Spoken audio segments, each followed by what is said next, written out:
Feeling powerless did not begin with you. Long before any of us opened our eyes, a story was arranged that told people what to fear, when to work, and whom to trust. The surest way to keep that story running is simple. Make everyone believe the spark of God is somewhere far away, guarded by gates, priests, or politics. When the inner ember is forgotten, a single headline can steer the crowd, a single shortage can cause a scramble. Yet hidden beneath the noise is a quiet instrument, as old as humanity and small enough to sit behind your brow. Jesus called it the single eye, an organ of luminous perception able to flood the whole body with light. Most of the day we ignore this faculty. Bills, screens, asphalt, deadlines, each tugs at our nervous system until stress chemistry blots out subtler currents. The body contracts, breath shortens, and thought loops tighten into the mantra of survival. From that cramped vantage point, the world seems solid, scarce, competitive. This is the curtain of conditioning, an invisible film that separates surface appearance from deeper reality. The curtain is not evil, it is simply thick with unused energy. When a person remembers how to lift it, the scene changes rapidly because perception, more than circumstance, decides what comes next. Lifting the curtain is what the early followers of Jesus meant by putting on the mind of Christ. Christ was not a last name, it was a title for a state of consciousness in which separation dissolves and creative power flows without hindrance. 3 qualities mark this state. First, an unshakable knowing that life is divinity toggling between forms, which makes self-rejection impossible.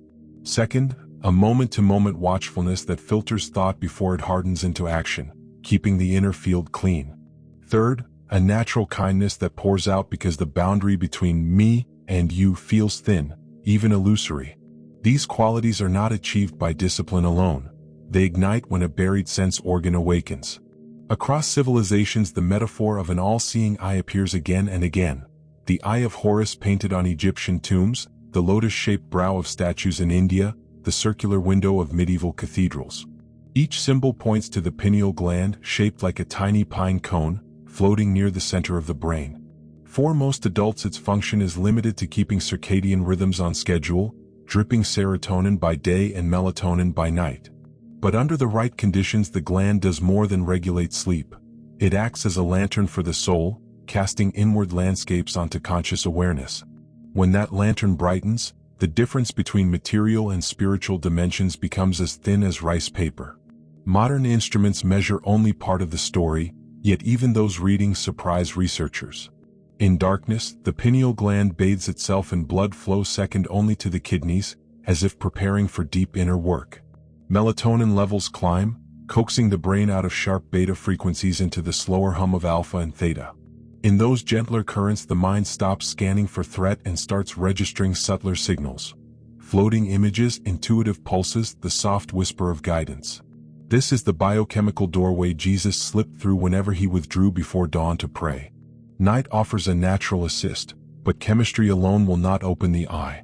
What matters is the quality of presence carried into that silent window. Imagine the hour before sunlight as an unoccupied sanctuary. Enter quietly. Let the spine lengthen, not as military posture but as a living antenna. Breath widens first in the belly, then climbs toward the heart. While lungs rise and fall, attention migrates upward from the base of the spine, gathering warmth at each center until it rests behind the forehead. You do not force the ascent. You allow it, like sap moving through a tree when winter ends. At the brow, a subtle pressure may bloom, or a wavering glow, or nothing at all. Sensations are welcome but not required. What matters is the surrender beneath them. Thoughts still appear, of course, shopping lists, yesterday's quarrel, tomorrow's schedule, but they drift like boats on a vast lake whose surface refuses to ripple. Each exhale releases ownership of those boats. Their cargo is not yours in this hour. As breathing grows quieter, the thin line between observer and observed dissolves. Some nights the darkness behind closed eyes pulses violet or indigo. Other nights there is only velvet blackness alive with depth. Resist ranking the experiences. The pineal gland responds to openness, not evaluation. Now and then a clear scene may flash, a landscape never visited, a face without a name, a phrase in an unfamiliar tongue.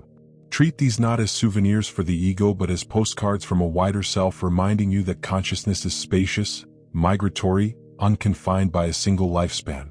Smile inwardly at the reminder, then return to stillness. Soon the pulse in the brow steadies, the body feels buoyant, and a wave of compassionate ease spreads through the chest. This is the subtle signature of the pineal stirring, an interior dawn arriving before the outer sky begins to pale. When daylight finally seeps through the window, notice how the world greets you differently.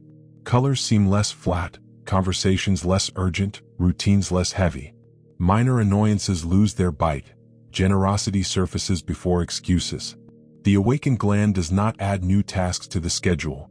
It changes the atmosphere in which all tasks occur. You might catch yourself pausing mid-sentence to listen for a truer word, or choosing silence where argument once felt mandatory. These are afterglows of the nightly communion, evidence that the inner chapel remains lit even while emails ping and traffic hums. As days stack into weeks, the nervous system learns a new baseline. Adrenal surges fade faster, intuition gains volume, and empathy expands without draining reserves. What begins as a private ritual before dawn becomes the dominant frequency of midday meetings and evening meals. This is how Christ consciousness migrates from meditation cushion to marketplace, not as a sermon but as a steady presence that calms rooms, dissolves conflict, and plants subtle seeds of possibility in every exchange. Remember, no outer authority can bestow this awakening and none can revoke it. The only gatekeeper is attention. Where you place it, how gently you hold it, whether you allow it to rise above the machinery of fear. Each pre-dawn visit to the inner sanctuary polishes the lens a little more, letting light stream through with fewer distortions. 30 mornings transform habit, 90 rewrite identity, a lifetime erases the line between seeker and sought. So if the world outside feels unsteady, let that be further invitation. While others tighten their grip on control, you slip into the quiet hour, breathe up the spine, and watch the single eye glow like an ember fanned by invisible breath. Carry that ember into the day, let it warm those still shivering in the chill of separation, and trust that every act performed from this brightness, no matter how small, reconfigures reality at its root. The simplest revolution is the one that begins behind closed eyes, where a forgotten gland remembers it was always a star.